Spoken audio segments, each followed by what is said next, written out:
आणि आता बघूयात महाशिवरात्री निमित्तच्या टॉप 9 बातम्या। खासदार सुप्रिया सुळेंनी महाशिवरात्री निमित्त भोरमधील महादेवाच्या पिंडीचं दर्शन घेतलं। दरम्यान सुळेंनी दर्शनासाठी आलेल्या भाविकांशी यावेळी संवादही साधला। राज्यभरात महाशिवरात्रीचा उत्साह। सिंधुदुर्गच्या कुणकेश्वर मंदिरामध्ये पालकमंत्री नितेश राणे यांच्या हस्ते पूजा संपन्न। संतोष बांगरांनीही घेतलं नागनाथाचं दर्शन। तर माझ्या रूपानं हिंगोलीला भविष्यात मंत्रिपद मिळावं, आमदार संतोष बांगर यांचं नागनाथाला साकडं। महाशिवरात्री निमित्त इचलकरंजीच्या महादेव मंदिरामध्ये दर्शनासाठी भाविकांची मोठी गर्दी। मंदिर परिसरात मोठा पोलीस बंदोबस्तही तैनात। पालघरच्या कपिलेश्वर महादेव मंदिरामध्ये भाविकांची पहाटेपासूनच गर्दी। कपिलेश्वर महादेव मंदिराला आकर्षक विद्युत रोषणाई।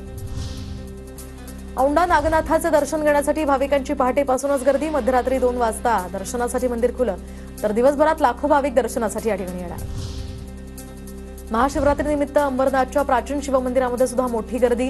तर शिवरात्री निमित्त ठाणे जिल्ह्यातली ही सर्वात मोठी जत्रा इथे भरणार। परळी वैद्यनाथ मंदिरामध्ये रात्रीपासूनच भाविकांची मोठी गर्दी। वैद्यनाथाचं दर्शन घेण्यासाठी भाविकांच्या लांबच लांब रांगा। पुण्यातील भीमाशंकर महादेव मंदिरामध्ये महाशिवरात्री निमित्त आकर्षक विद्युत रोषणाई। राज्यभरातून अनेक भाविक भीमाशंकरमध्ये दाखल। शासकीय महाभिषेक करून मंदिर दर्शनासाठी खुलं।